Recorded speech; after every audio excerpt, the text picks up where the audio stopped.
आगे बढ़ते हैं।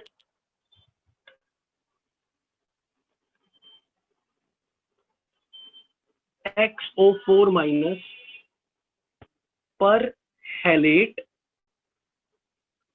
XO3 minus halate XO2 minus halite XO minus hypohalite N3 minus azide N3 minus nitride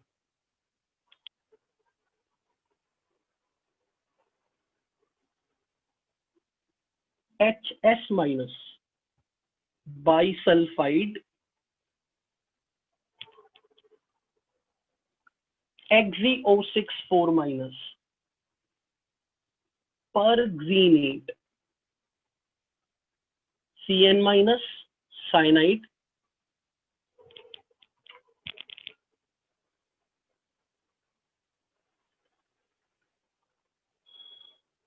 it should be around 50। कितने हो गए अभी तक बच्चों? How many? 32। ओके, बस 18 और, बस 50, 51।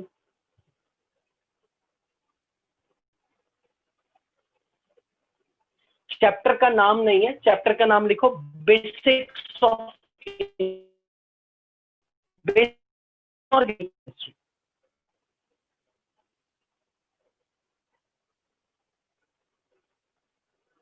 बिल्कुल शॉर्ट ट्रिक है, बिल्कुल बताऊंगा इसको याद करने की short trick.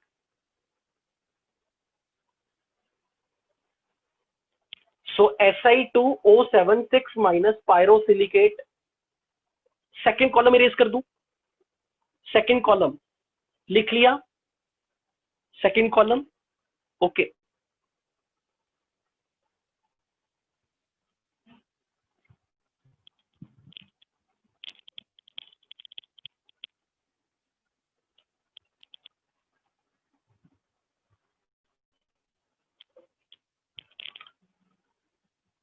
CnO minus cyanate CnS minus thiocyanate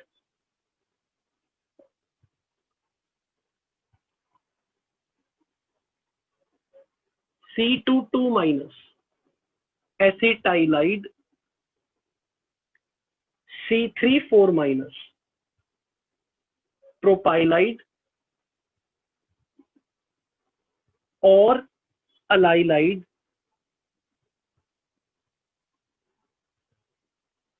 S2O32 minus thiosulphate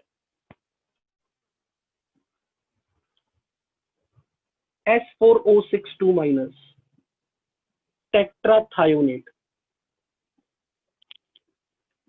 CH3COO minus acetate. Check करो कितने हो गए। प्रिंस थोलिया चुपचाप लिख जो लिखवा रहा हूं, कोई जरूरत नहीं सीक्वेंस में याद रखने की, सीक्वेंस में नहीं करना, बस याद होना चाहिए कौन से आयन का कौन सा formula.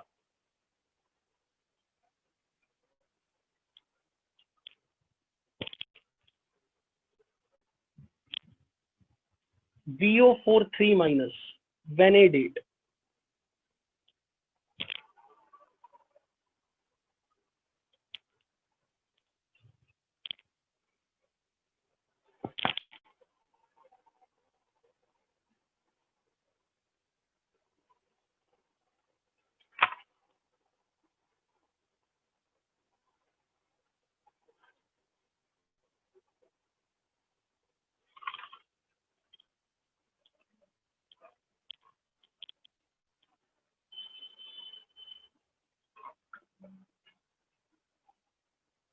OH minus hydroxide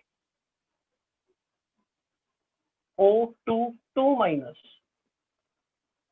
peroxide O2 minus super oxide,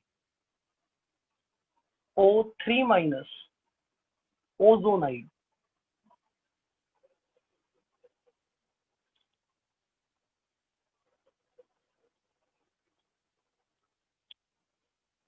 NH2 minus amide,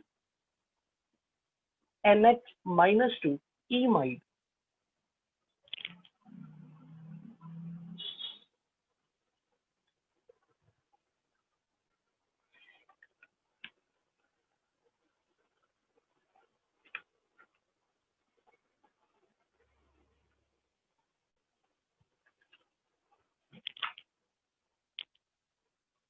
BO2 minus metaborate,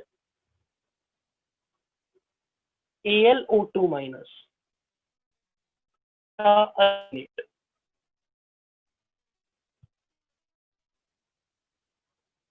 Meta aluminate, BeO2 minus beryllate. कितने हो गए?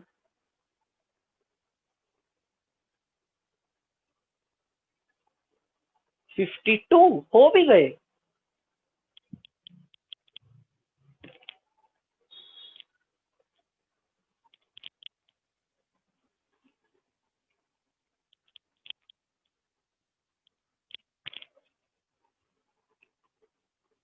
ZnO2 नेगेटिव, जिंकेट,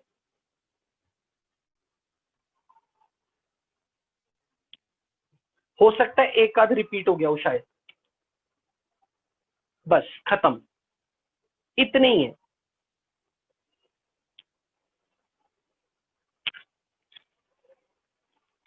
देखो अमाइड इमाइड दोनों आएंगे, बस NH2 के ऊपर -1 और NH पे -2 फर्क कितना है। थायोसल्फेट रिपीट हो गया, कोई बात नहीं, जो रिपीट हो गया उसको हटा देना।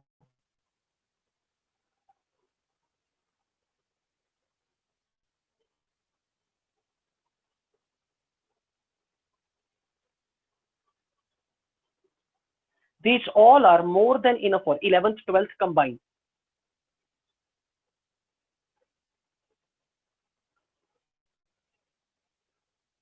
हमें बस एसिड रेडिकल्स की लिस्ट याद रखनी बस, और ये 11th 12th की कंप्लीट इनऑर्गेनिक का निचोड़ आपके सामने बेसिक है जो इतना याद होना चाहिए।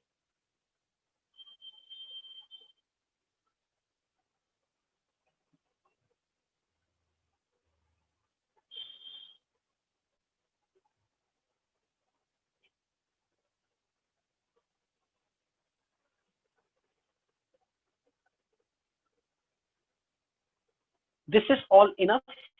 It is more than enough for us.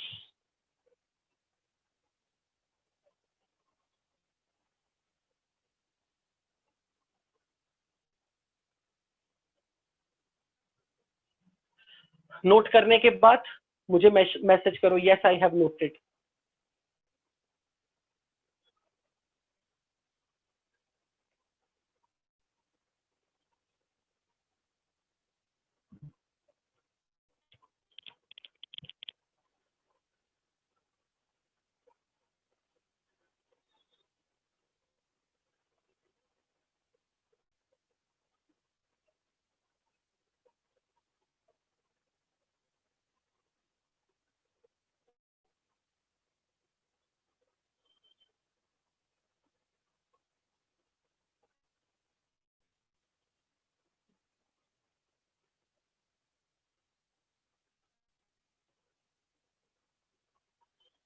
Okay, I hope कि आपने नोट कर लिया होगा। अब सुनो, इसका यूज कैसे करना है। यूज करना अभी मैं सिखाने नहीं वाला, बट जो मुझे आपको बताना कि आपको कितने दिन में ये याद करना है, पर कितने दिन का मतलब वो याद होना चाहिए तब तक। आप क्या गैस करते हो मैं क्या बोलूंगा, कितने दिन तक याद होना चाहिए, क्या गैस करते हो?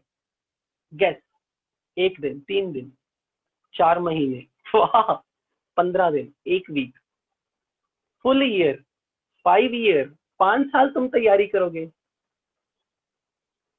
2 साल, 1 वीक, January 2022, ठीक है, कुछ का गैस बिल्कुल ठीक लगा। आपको मैंने टाइम दिया 1 मंथ का। 1 मंथ तक आपको ये याद करना है। अब आप रोज 5 करो, 6 करो, 8 करो, ये आपके ऊपर। 1 मंथ में इट शुड बी क्लियरली रटा होना चाहिए टिप्स पे।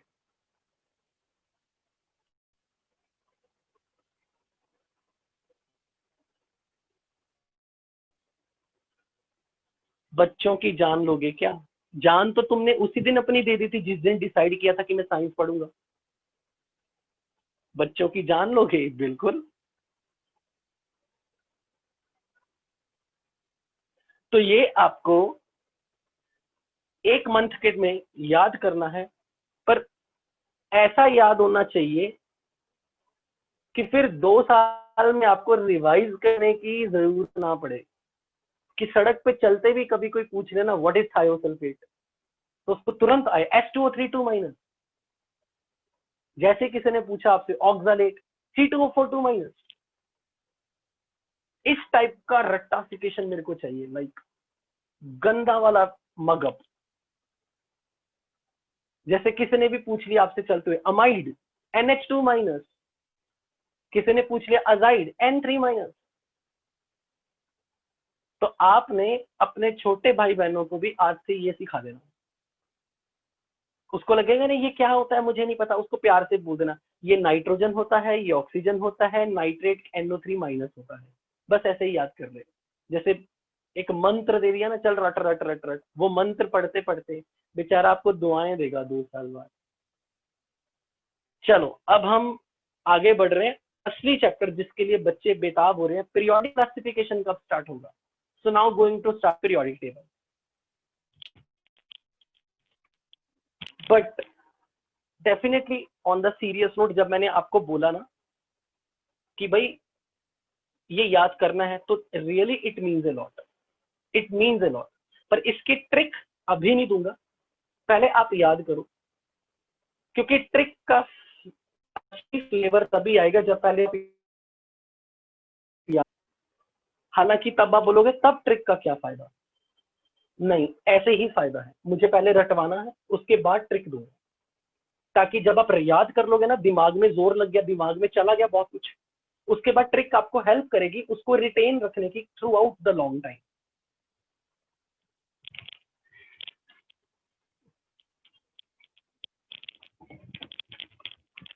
हालांकि इनको याद रखने के लिए मैंने ट्रिक JA1 में दी है, क्योंकि उन्होंने पीरियोडिक टेबल पहले पूरा पढ़ लिया हुआ। हमने अभी पीरियोडिक टेबल स्टार्ट करना है।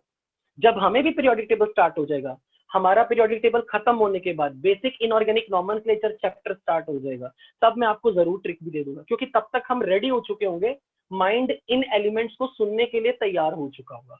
आज एक तरीके से ऐसा हुआ, पहली क्लास आए बॉम्ब फोड़ दिया टीचर ने, तो वो बेसिकली भले बम फूटा हो, मुझे पता है आज नहीं कल नहीं, हंस के रुला के आपने याद तो करना ही करना। दूसरा काम पीरियोडिक टेबल याद करना। पीरियोडिक टेबल को याद करने का सबसे अच्छा तरीका, कुछ राइम्स मिलेंगे आपको यूट्यूब पे, तो यूट्यूब पे राइम्स की मदद से आप याद कर सकते हो पीरियोडिक टेबल। वो धीरे धीरे मैं भी देता रहूंगा, पर हमने पीरियोडिक टेबल कितना याद करना है मैं ये भी बता दूंगा, पर आपने यूट्यूब से उसकी राइम्स जरूर नोट करनी है। राइम्स की मदद से आपको पीरियोडिक टेबल याद हो जाना चाहिए। चलो स्टार्टिंग विथ पीरियोडिक टेबल का इतिहास।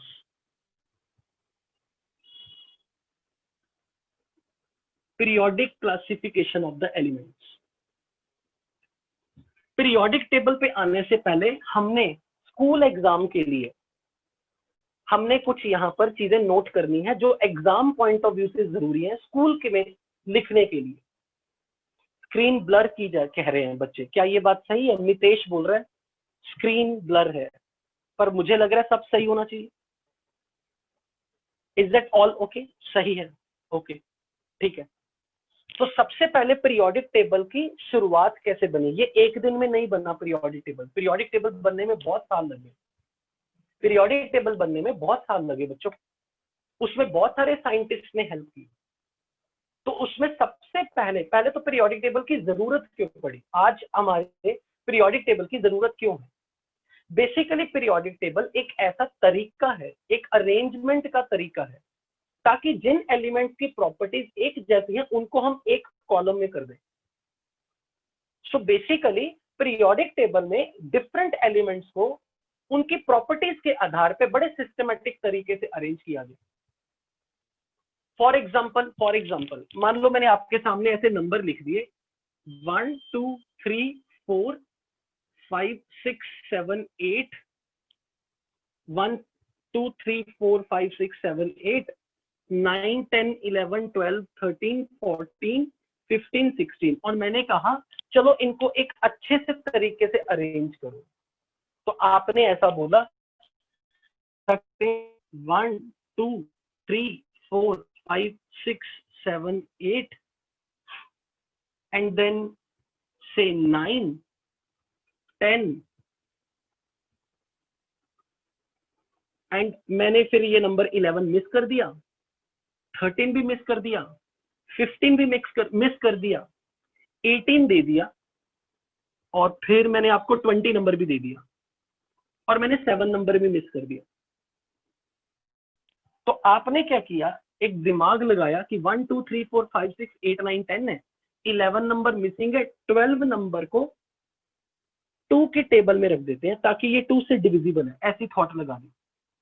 फिर 14 को भी कुछ थॉट लगा के इवन नंबर है ऐसे अरेंज कर दिया कि चलो ये भी इवन नंबर, ये भी इवन नंबर, ये भी इवन नंबर।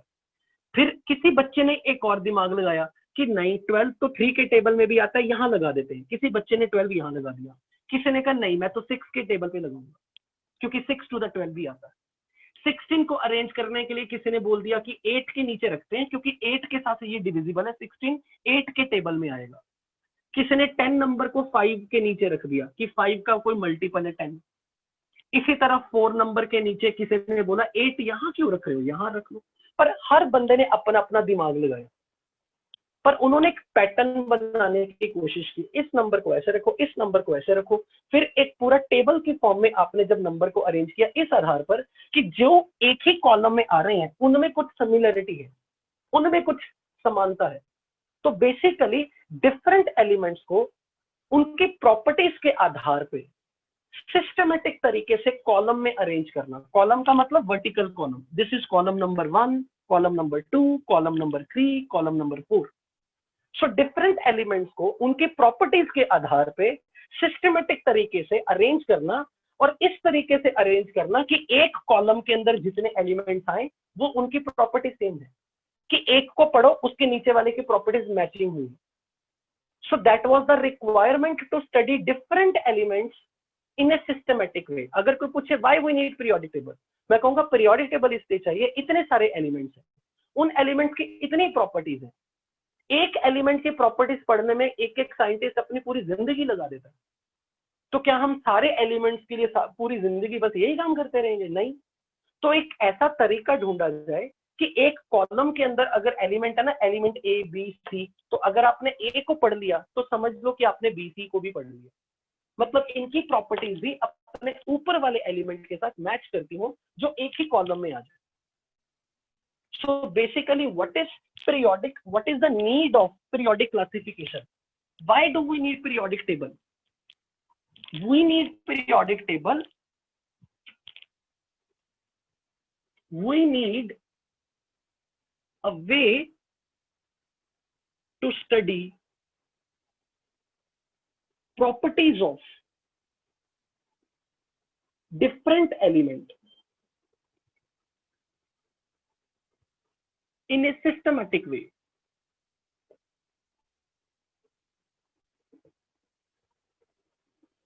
और एक एलिमेंट की प्रॉपर्टीज दूसरे एलिमेंट की प्रॉपर्टीज के साथ क्या संबंध बना रही है, उनमें क्या कनेक्शन है, इस चीज को समझने में भी पीरियोडिक टेबल हेल्प करता है। It helps, we need a way to develop connection between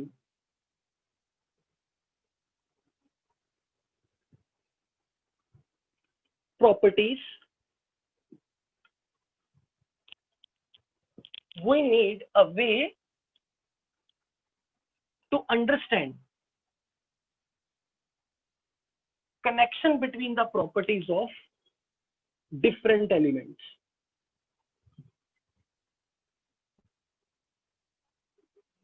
And to do this, elements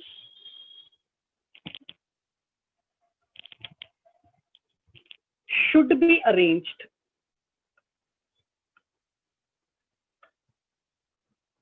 in a systematic way.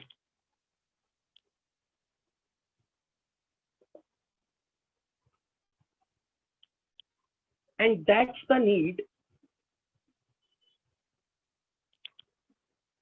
to make periodic table.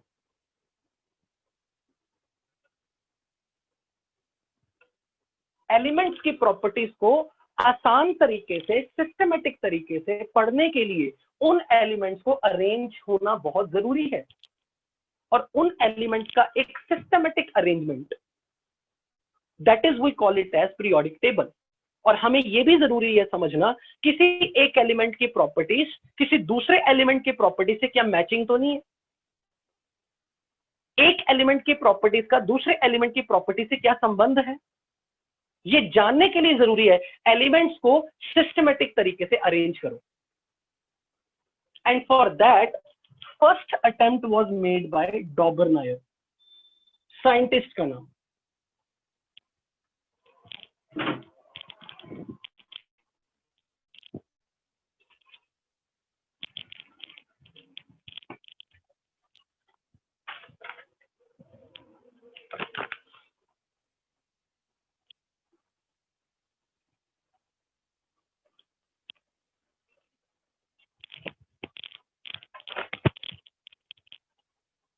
So first is Doberbnier's law of triad.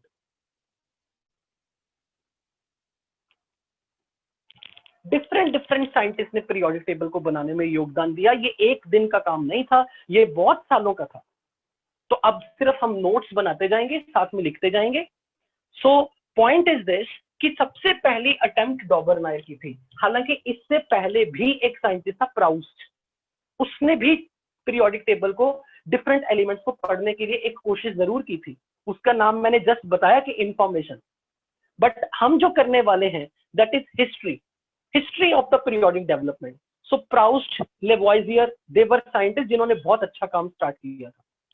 But school के exam point of view से पूछा जाता है what is Dobereiner law of triad. आज की class और अगली class it is purely for school exam, JEE के पॉइंट ऑफ व्यू से बहुत इंपॉर्टेंट, बिल्कुल भी इंपॉर्टेंट नहीं।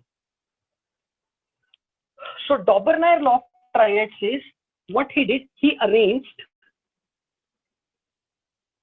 the elements in the increasing order of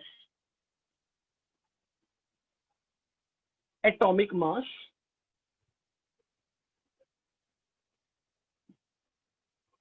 increasing order of atomic mass,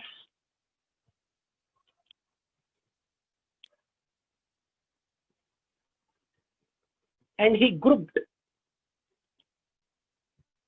3 elements forming triads.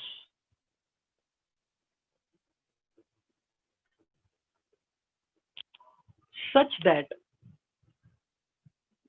mass of the middle element is average of atomic mass of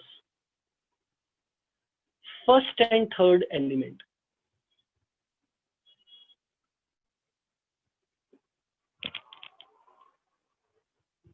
जब लिख लो तो मुझे बता देना कि यस आई हैव नोटेड, फिर मैं समझाना शुरू करूंगा। आज की क्लास और कल वाली क्लास पीरियोडिक टेबल की बिल्कुल 9th 10th क्लास का रेपिटेशन होगी कि जस्ट एक बेसिक लेवल से पीरियोडिक टेबल स्टार्ट कर रहे हैं, एज्यूमिंग कि हमने 9th 10th में चीजों को रिकॉल करना है।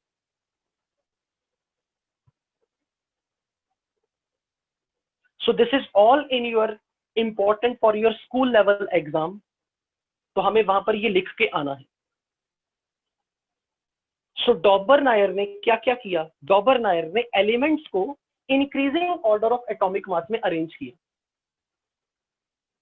सो बेसिकली डिफरेंट एलिमेंट्स को एटॉमिक मास के बढ़ते हुए क्रम में अरेंज किया और उसने तीन तीन एलिमेंट के जोड़े बनाए, ट्रायड, तीन का जोड़ा, एलिमेंट्स के तीन तीन एलिमेंट्स को इकट्ठा किया और उनको जोड़ तीन तीन एलिमेंट्स के पेयर ऐसे बनाए कि मिडिल एलिमेंट का एटॉमिक मास फर्स्ट और थर्ड एलिमेंट के एटॉमिक मास की एवरेज था। फॉर एग्जाम्पल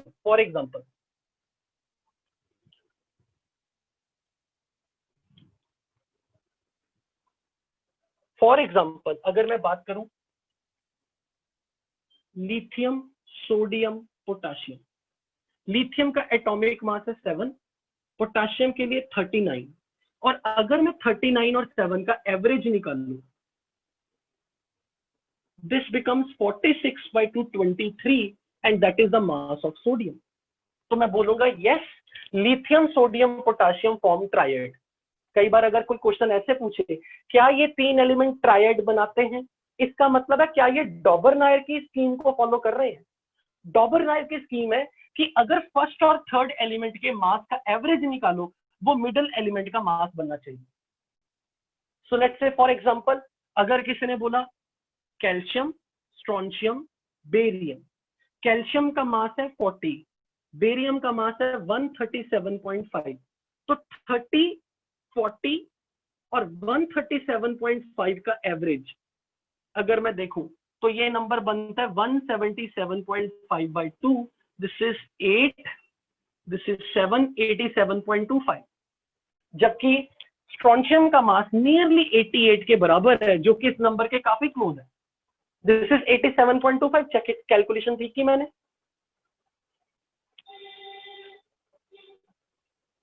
बट ये सीक्वेंस यही होना चाहिए, calcium, strontium, barium, lithium, sodium, potassium. This is 88.25। Okay,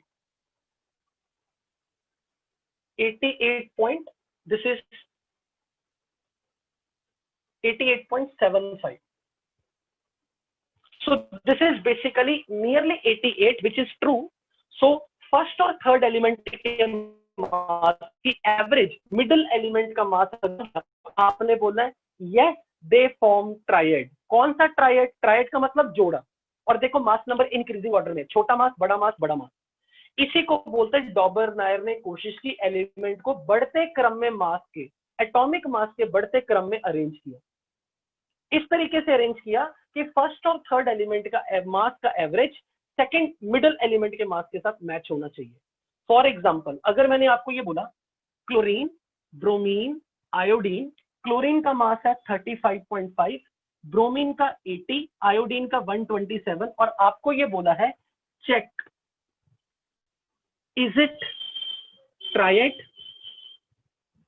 check करो क्या ये ट्रायड बनाता है, चेक करके देखना है, कैलकुलेशन करके।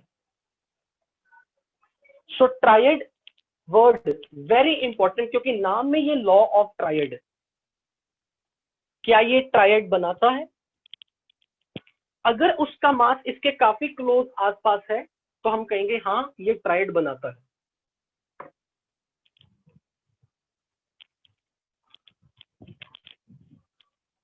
So 35.5 plus 127,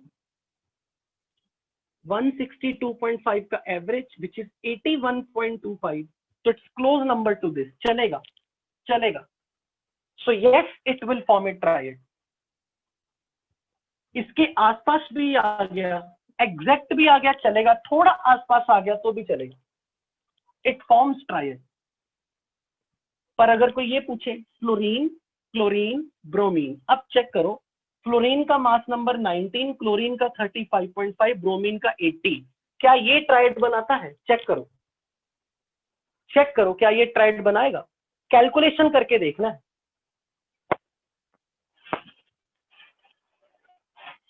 फ्लोरीन और ब्रोमीन का मास 19 plus 80 by 2, which is 99 by 2, which is 49.5, और ये देखो कितना फर्क आ गया। So no, this does not form triad, और यहां पे जाके डॉबरनायर के लॉ फेल होने लगे। सो डॉबरनायर लॉ का ड्रॉबैक आपके सामने समझ में आ गया कि ये रूल हर जगह फॉलो नहीं होता।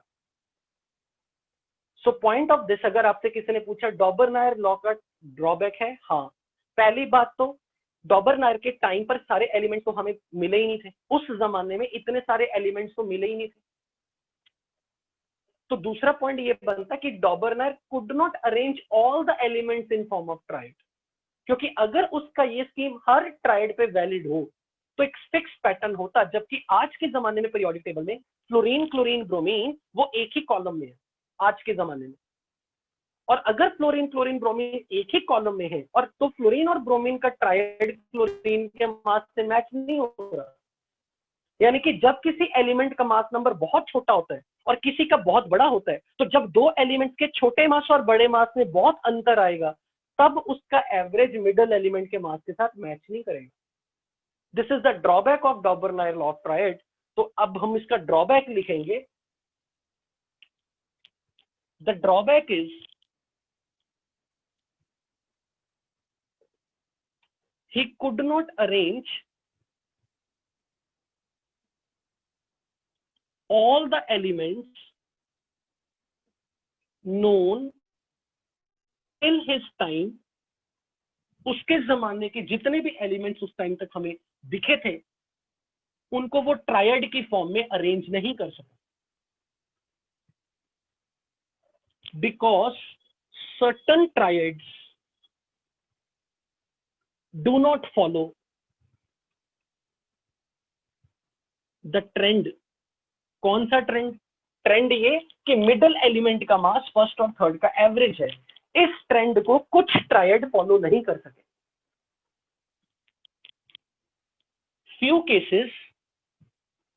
in few cases atomic mass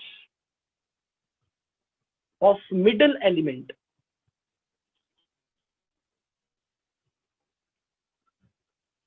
does not match to the average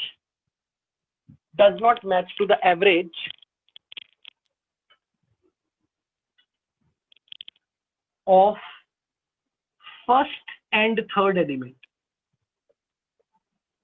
शायद आपको बोर्ड की लास्ट लाइन देखने में दिक्कत हो, मैं बोल के बता रहा हूं।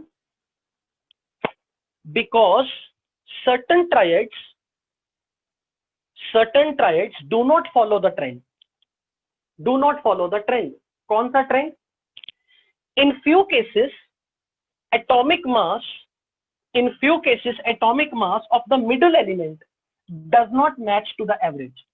कुछ केसेस में मिडल एलिमेंट का मास फर्स्ट और थर्ड एलिमेंट के मास की एवरेज नहीं आता, तो वहां जाके डॉबरनायर की थ्योरी कहीं कहीं जगह फेल भी हुई।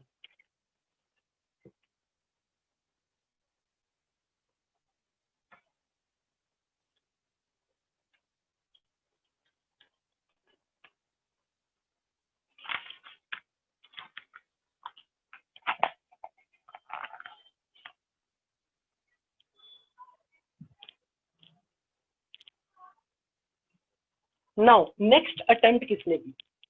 उसके बाद हमारे पास अगले साइंटिस्ट आए, Newland law of octave.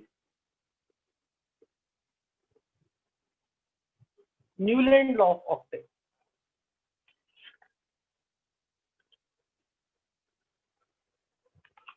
This person was from England. Just impression मारने के लिए बता रहा हूं, पूरा नाम जॉन अलेक्जेंडर रेना न्यूलैंड। कितना प्यारा नाम है, छोटा सा, जॉन अलेक्जेंडर रेना न्यूलैंड। अच्छा नाम है।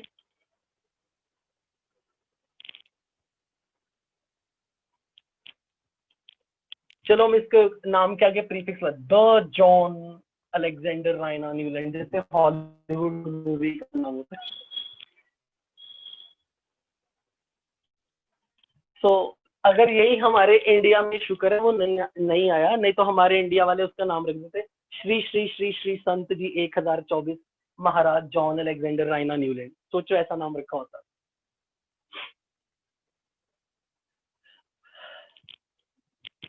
सो व्हाट ही डिड, उसने क्या किया, उसने डिफरेंट एलिमेंट्स को एटॉमिक मास के बढ़ते क्रम में अरेंज किया, जैसे कि डॉबरनायर ने किया।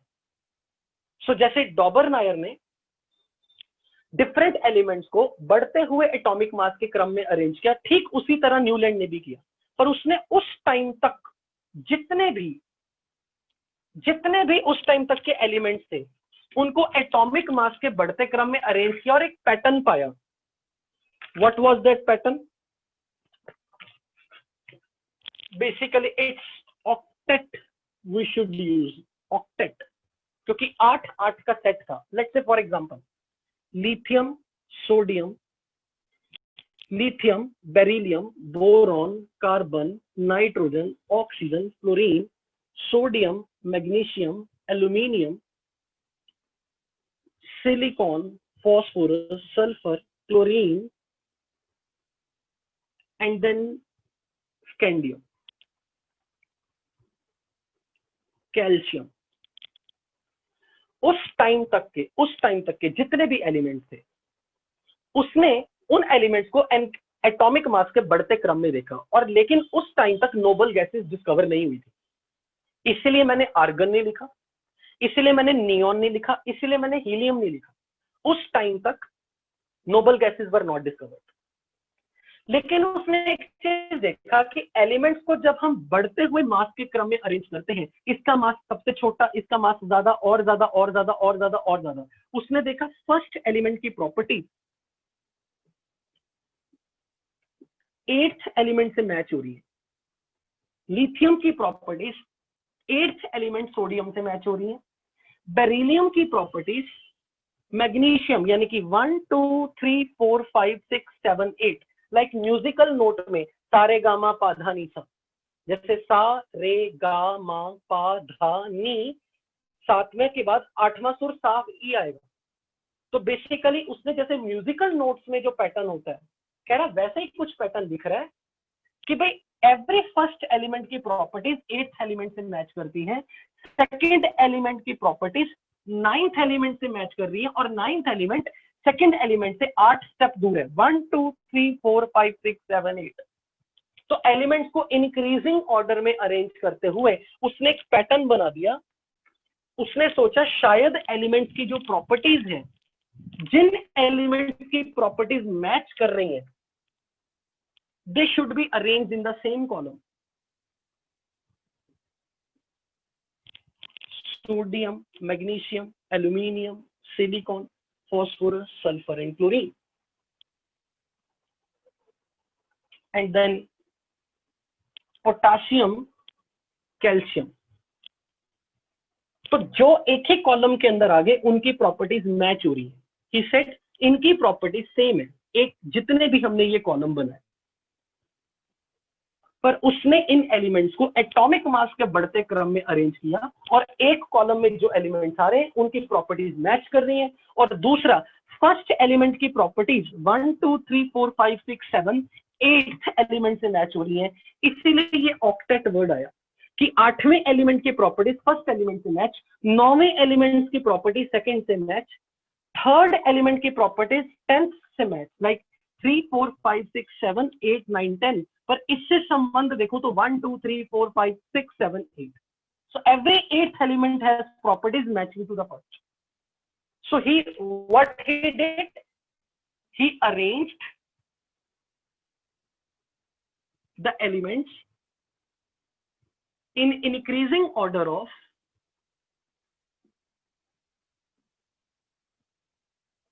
atomic mass, and what he found, and he found that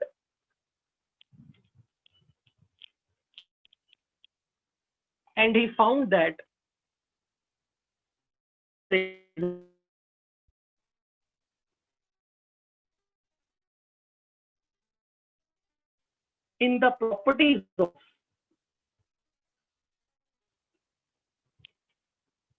the element which is 8th to the position of A given element. किसी भी एक एलिमेंट से 8 स्टेप दूर जो एलिमेंट है उनकी प्रॉपर्टीज मैच हो रही है। सो लाइक कार्बन से सिलिकॉन की दूरी 1 2 3 4 5 6 7 8। सो फॉस्फोरस की नाइट्रोजन से दूरी 1 2 3 4 5 6 7 8, like a musical note Saregama. So the drop was, तब तक नोबल गैसेज नहीं मिली थी, लेकिन जब हमें पता कि यहाँ नोबल गैसेज आएंगी तो नोबल जब यहाँ पर नियॉन आएगा, आर्गन आएगा, तो अब तो ये 8th एलिमेंट नहीं रहा, अब तो ये 9th एलिमेंट हो गया, क्योंकि सोडियम लिथियम से तो 9th एलिमेंट है। सो पॉइंट इज दिस कि भाई जब तक नोबल गैसेस नहीं पता थी तब तक हम ये बात मान भी रहे थे। लेटर ऑन जब नोबल गैसेस डिस्कवर हुई तो ये लॉ ऑफ ऑक्टेट ये चीज खत्म हो गई। हालांकि उसने उस टाइम पर हाइड्रोजन की भी पोजीशन नहीं बताई थी, ना हीलियम की ना हाइड्रोजन की तब तक नहीं पता थी। और दूसरी चीज ये थी कि कैल्शियम के बाद जब अगला एलिमेंट आया स्कैंडियम, उसकी प्रॉपर्टीज इनसे मैच करती दिखी नहीं। ये पैटर्न तभी तक वैलिड था जब तक एटॉमिक नंबर 20 है। 20 के बाद एटॉमिक नंबर 21 स्कैंडियम पे आया और ये देखा गया कि ये पैटर्न फॉलो नहीं हो रहा। ये पैटर्न तभी तक फॉलो हो रहा था जब तक कि अपने पास 20 एटॉमिक नंबर तक ही थे और यहां किसी एलिमेंट का आइसोटोप भी काउंट नहीं किया गया। So the point is this, the drawback was this pattern was not valid after atomic number 20, that is of calcium. And second drawback, after discovery of noble gases, this law of octet, कहीं कहीं ये Octave करके भी मिलेगा, law of octaves, is not follow, क्योंकि reality में तो sodium की पोजीशन लिथियम से 9th एलिमेंट है। बेसिकली तो 1 2 3 4 5 6 7 8 9th है। It's not octaves, it's not something related to 8th। So this is how periodic table की तरफ जर्नी जो शुरू हुई, साइंटिस्ट ने कैसे कैसे प्रयास किए और कैसे आज हम अपने फाइनल पीरियोडिक टेबल तक पहुंचे हैं, उसका छोटा सा ब्रीफ इंट्रोडक्शन है। But why we are doing this, because school exam में डेफिनेशन में पूछा जाता है, तो वहां पर ऐसे पॉइंट्स लिख के आने।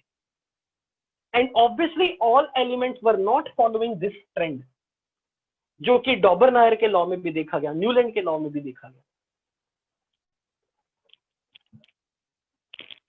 नेक्स्ट अटेम्प्ट जो थी,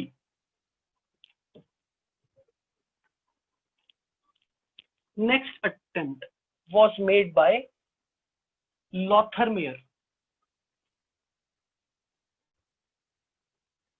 Lothermeyer curve। इससे रिलेटेड क्वेश्चन बेसिकली कैसा पूछा जाता है, लॉथरमेयर ने ग्राफ प्लॉट किया किस किस के बीच में, atomic mass, atomic volume versus atomic for different element. सबसे पहले याद रखने वाला पॉइंट में यही है, लॉथरमेयर का ग्राफ किस किस के बीच में था।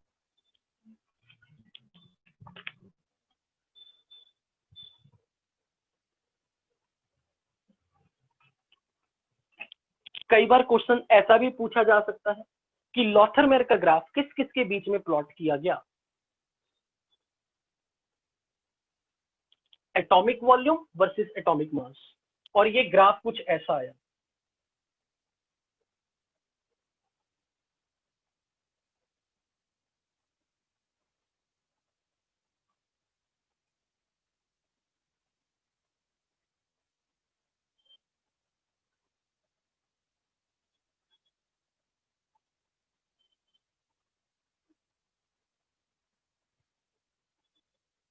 कुछ इस टाइप का ग्राफ। और ये देखा गया कि ये जो पीक्स आ रही है, ये जो पीक्स ये बढ़ती जा रही, इनकी हाइट बढ़ती जा रही। So he plotted a graph between atomic volume and atomic mass, और उसने ये देखा कि पीक्स की हाइट बढ़ती जा रही है जैसे जैसे एटॉमिक मास बढ़ रहा है। लेकिन इस ग्राफ को देख के उसने कुछ तुक्के मारे, गैस किया, गैस। उसने ये देखा इस ग्राफ में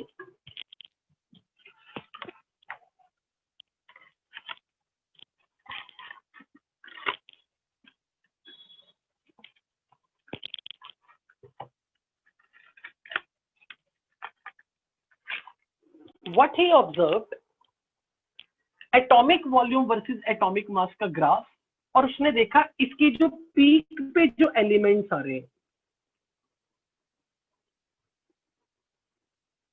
यानी कि अगर इस ग्राफ की पीक का एलिमेंट है तो अगले ग्राफ की भी पीक, फिर अगले ग्राफ की भी पीक, मतलब कॉरेस्पॉन्डिंग पोजीशन जिन एलिमेंट्स ने ऑक्यूपाई की है उनकी प्रॉपर्टीज में रिजेंबलेंस है। फॉर एग्जांपल इस पीक पे लिथियम, सोडियम, पोटाशियम, रुबिडियम है, और ये अल्कली मेटल वो थी जिनकी प्रॉपर्टीज मैच कर रही थी और वो पीक में कॉरेस्पॉन्डिंग पोजीशन पे थी।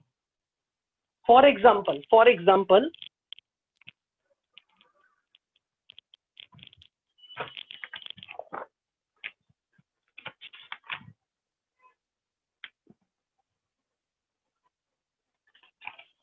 अगर इस पीक के मैं डिसेंडिंग पार्ट में आऊं, इस पीक से नीचे आऊं, इधर कहीं बेरिलियम था, तो फिर इसी तरह इस पीक के नीचे भी कहीं मैग्नीशियम था, इसी तरह इस पीक के डिसेंडिंग पार्ट में कहीं कैल्शियम था, कहीं स्ट्रोंशियम था।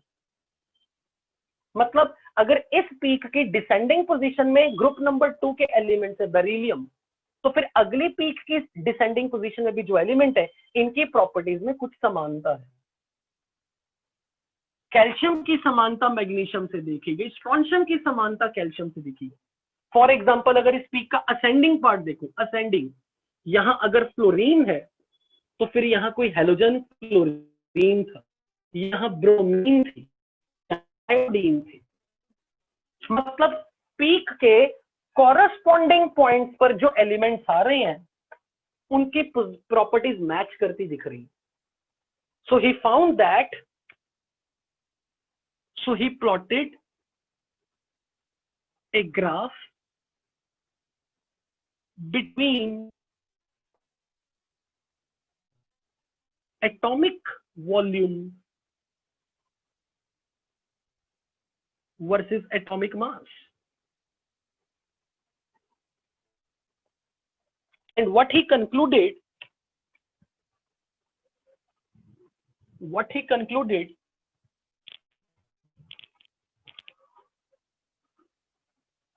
and he observed properties of the elements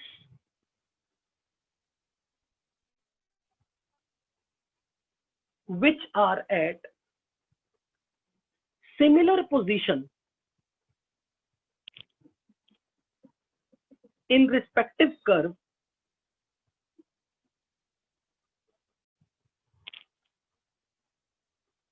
has similarity in the properties.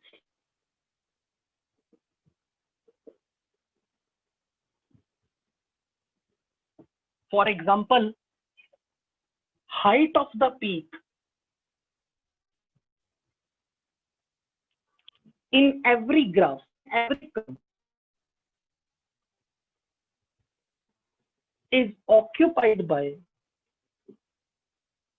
alkali metals. What are alkali metals?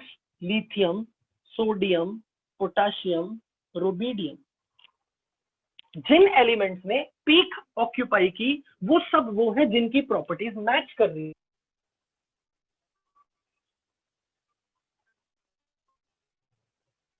इसी तरह ग्राफ में डिसेंडिंग पोजीशन, जो जहां पर हम नीचे की तरफ जा रहे हैं, पीक से राइट में नीचे की तरफ डिसेंडिंग पोजीशन में अल्कलाइन अर्थ मेटल्स है। Descending position on the curve is attained by alkaline earth metals, beryllium, magnesium, calcium, strontium। Descending position पे ग्रुप नंबर 2 के एलिमेंट्स पीक पर अल्कली मेटल और असेंडिंग पोजीशन पर halogen.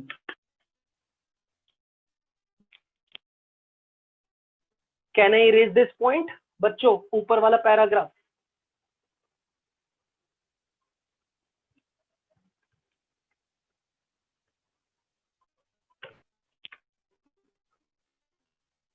ascending position in the curve is attained by halogen। Who is halogen? पता है? Fluorine, chlorine, bromine, iodine. और एक हैरानी वाली बात ये भी थी,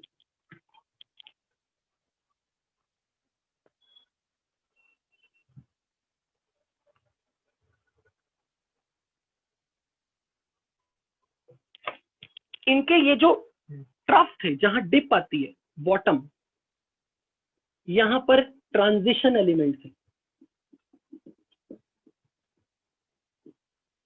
अगर बच्चों को पीरियोडिक टेबल थोड़ा बहुत याद हो तो उनको पता होगा डी ब्लॉक के element transition element like zirconium, titanium, copper, cobalt, निकल, जिंक, वो सब डी ब्लॉक वाले एलिमेंट, उनकी पोजीशन बॉटम पे थी। But the point of discussion is कि मैं अभी तक ये मानता हूं कि न्यूलैंड डॉबरनायर ने तो जो किया इसने बहुत अच्छी स्टडी की है।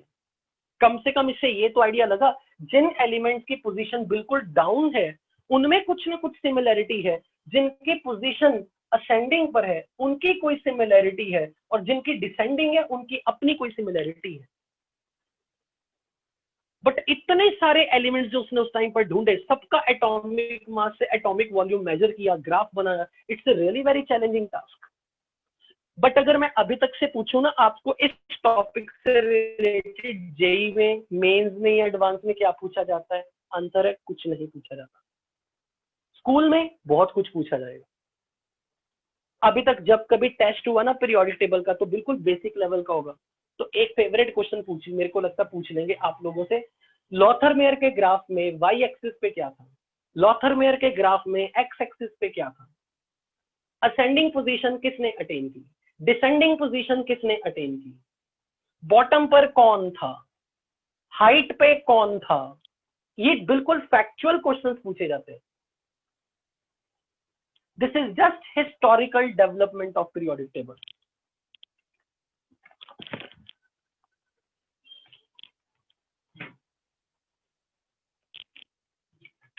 सो अब हम लास्ट पे बढ़ते हैं, अपनी आज की क्लास के अंतिम टॉपिक पे। कैन आई इरेज बच्चों? नीचे वाला पार्ट नोट कर लिया? Okay. Mendeleev table, Mendeleev table बहुत इंटरेस्टिंग था और मेंडलीफ वाकई में बहुत ज्यादा कंट्रीब्यूट किया उस बंदे ने साइंस में। इनऑर्गेनिक केमिस्ट्री में तो मैं तो सिर्फ लाइक फादर मानूंगा कि like he is a father of inorganic chemistry. Atomic volume का मतलब 4/3 पाई are cube.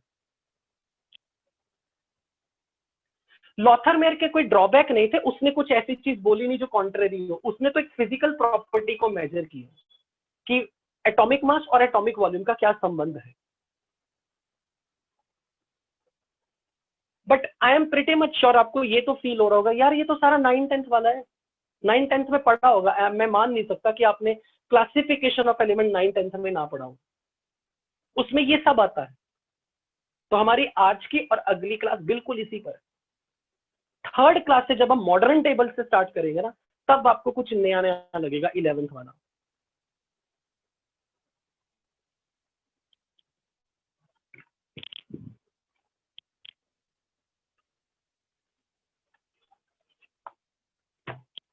So let's start with Mendeleev table.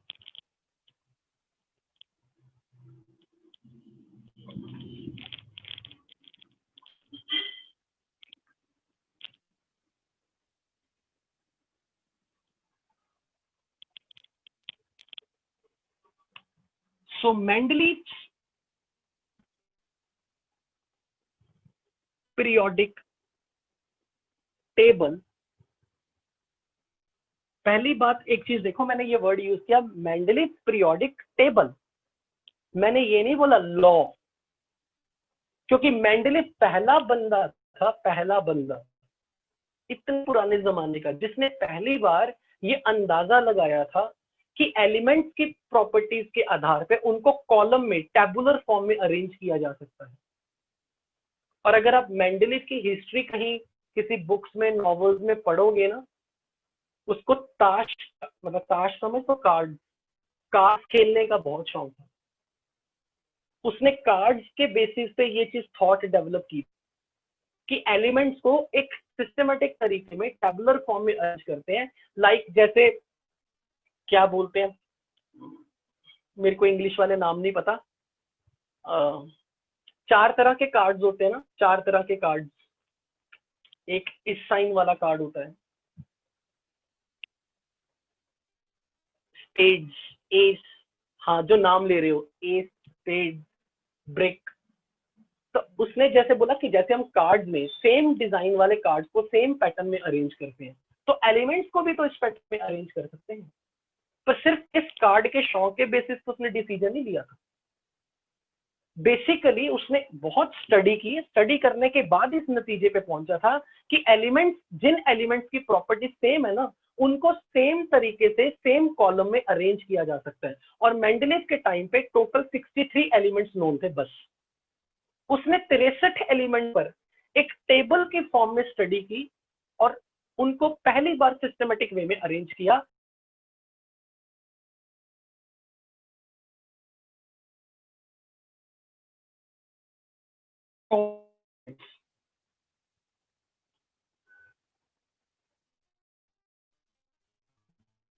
School वाले तो ये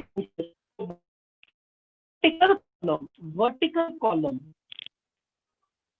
vertical column is group, horizontal row is a period. Increasing the mass पे arranged की. The elements were arranged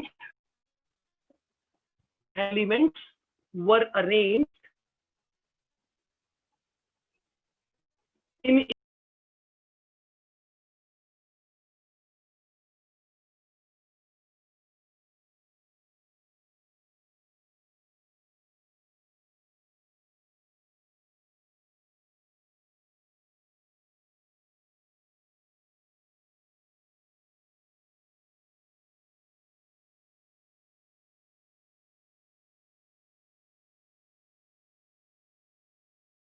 gases भी है। हालांकि ये टेबल बिल्कुल एंशिएंट, इसको देख के लगता कि शायद 56 एलिमेंट होंगे, नहीं 63 एलिमेंट्स को उसने स्टार्टिंग में अरेंज किया, क्योंकि मैं बताऊंगा इसके अंदर फर्दर ग्रुप की क्लासिफिकेशन सब ग्रुप्स में थी। बट आइडिया सिंपल इतना है, मॉसले का, अभी तक मॉसले बोल दिया, अभी तक मेंडलीव टेबल की मैं बात करूं ना, तो आपसे कोई पूछे मेंडलीव टेबल की खास बात क्या थी, पहली अटेम्प्ट थी ये पीरियोडिक टेबल में एलिमेंट्स को टेबल की फॉर्म में अरेंज करने की, जो ना न्यूलैंड ने की, ना डॉबरमायर ने की, ना नॉथरमेयर ने की। उससे पहले भी कुछ साइंटिस्ट आए थे, लाइक फॉर एग्जाम्पल कैनकर्टियस भी आया था, बट किसी ने भी टेबल की फॉर्म में ऐसे एलिमेंट्स को अरेंज नहीं किया था। So I am going to end up the class over here. So periodic table में जब हम अगली क्लास में मेंडलीव टेबल पढ़ेंगे, कुछ उसके ड्रॉबैक्स देखेंगे, कुछ उसके एडवांटेजेस देखेंगे। लेटर ऑन फिर हम मॉडर्न टेबल पे आएंगे, तो फिर आपको पता लगेगा कि रियलिटी में चैप्टर में किस टाइप के क्वेश्चन पूछे जाते हैं। But it is all for your NCERT.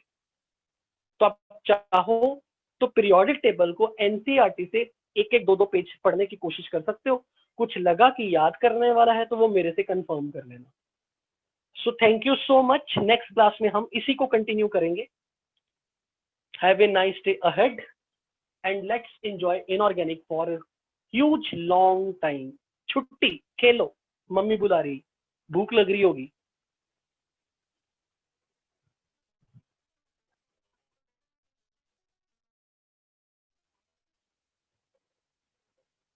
So going to end up the meeting. Lunch करो जाके, अच्छा अच्छा खाना खाओ।